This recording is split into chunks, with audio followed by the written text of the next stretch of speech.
Je m'interroge ce jour sur la question de l'abandon des chantiers de la CAN 2019 à Garoua par l'entreprise Prime Potomac. Comment comprendre ce qui arrive à ce prix? Pourquoi les gens ont tendance à se moquer du pauvre citoyen qui ne demande qu'une seule chose, vivre. Vivre, vivre et vivre. Alors que le public n'avait pas encore fini de déblatérer sur les scandales financiers liés à l'interminable chantier de construction du complexe d'Olembe dans la banlieue de Yaoundé, voici qu'a éclaté un autre scandale.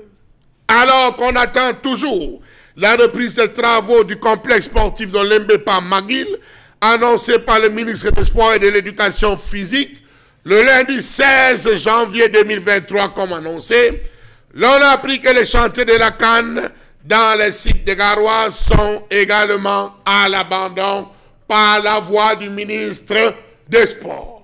Que s'est-il passé pour que ces chantiers soient abandonnés? Question. Alors qu'on croyait le scandale définitivement arrêté, une page tournée, force est de constater que la situation est bien encore plus grave dans le Nord Cameroun. Comment comprendre que l'entreprise Prime Potomac n'ait pas livré tous ces chantiers alors que les contrats ont été signés en août 2017 pour une durée de 14 mois. Nous sommes en janvier 2023, vous-même calculez rien. Pourquoi? Posons-nous les bonnes questions lorsqu'on sait que selon les dires du ministre des Sports, l'entreprise Prime Potomac a à ce jour où se trouve en situation de surconsommation des crédits, le taux de paiement des dits crédits supérieur au taux d'exécution des travaux, ce qui constitue un retard inadmissible dans l'exécution. Pourtant, les responsables de Prime Potomac ont, durant tout le parcours, accusé, porté plainte par rapport à des rétrocommissions, des exigences qu'ils ne comprenaient absolument pas. Il fallait mouiller à gauche, mouiller à droite, trop de pression dans la réalisation de ces travaux, un argent qui, lorsqu'il était décaissé, se retrouvait diminué. Ça et là, de part et d'autre, par les uns, ils ont dit non. Voilà ce qu'ils ont dit, cette pression. Ils ne la supportaient pas. Ils voulaient avoir tout l'argent pour la réalisation. Qui a donc abandonné les chantiers? Était-ce ceux qui ne voulaient pas reverser l'argent dans la totalité? Ou alors, l'entreprise qui a perçu et passé à autre chose?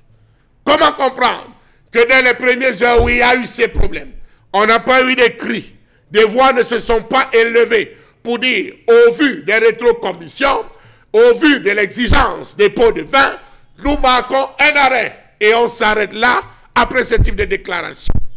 Comment comprendre le silence et de Prime Potomac durant cette période et du MINSEP durant la même période, alors qu'ils étaient censés l'un faire le travail et l'autre assurer le suivi?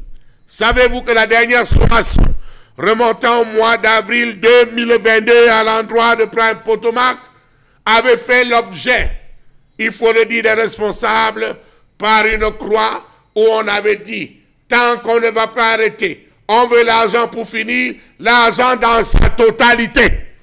Voilà une entreprise qui a eu tout pour réussir de ce chantier, partant du principe que le gouvernement accordait à cette entreprise des moyens financiers conséquents et autres facilités dans des avances exceptionnelles, ainsi que le paiement de tous les décomptes. Le chef-lieu de la région du Nord avait abrité certains matchs de la phase finale de la CAN 2021 de football, disputée l'année dernière au Cameroun. Toutes les infrastructures liées à cette compétition étaient supposées être fournies avant le coup d'envoi de la dite Coupe d'Afrique des Nations. Mais plus d'un an après la compétition, certains chantiers sont inachevés. C'est avec consternation et désolation, lors d'une mission d'évaluation des infrastructures sportives de la ville de Garoua, du 18 au 19 janvier 2023, que le ministre a constaté l'état d'abandon par l'entreprise Prime Potomac des chantiers des stades, Ré et Poum-Poum-Ré, malgré les mises en demeure de reprendre les travaux interrompus. Il faut donc se poser la question de savoir pourquoi ce rappel à l'ordre. Donc ça suppose que l'argent avait été décaissé, les décomptes payés, mais hélas, rien n'avait suivi. Rappelons-nous que le 3 juillet 2018, un collectif de 32 entreprises constitué de fournisseurs et autres prestataires de services sur des chantiers de construction des infrastructures de la CAN 2019 à Garoua dans la partie septentrionale du Cameroun, avait adressé un mémorandum au gouverneur de la région du Nord, Jean Abaté Iti. Ces entreprises sollicitaient une intervention urgente pour le règlement des frais de prestation auprès de l'entreprise Prime Potomac en charge de la construction des stades d'entraînement de Pompomré, de Réré, du Sénagès, du complexe Sodécoton et de l'hôtel du stade. Après avoir fourni diverses prestations sur les chantiers susmentionnés, travaux confiés à la société Prime Potomac, à la suite d'un contrat de près de 26 milliards de francs CFA signé de gré à gré avec le gouvernement camerounais, ces prestataires ont cumulé des factures impayées qui avoisinaient une enveloppe globale de 3 milliards de francs CFA. Qu'avait fait le gouvernement? Les prestataires et certains ouvriers sont allés même jusqu'à séquestrer le président de Prime Potomac dans ses bureaux. Il aura fallu la rescousse des autorités administratives et des forces de maintien de l'ordre pour le libérer. À ce jour, rien n'est fini. Était-ce parce qu'on n'a pas versé de l'argent? Était-ce parce qu'on a versé de l'argent et ça a été distrait? Toujours est-il que dans le communiqué du ministre, il appelle à la reprise des travaux. Même si à côté de cela, on a le président, le directeur général de Prime Potomac qui dit attention, nous sommes prêts, nous sommes en stand-by, nous sommes prêts à terminer à condition qu'on nous verse tout notre argent.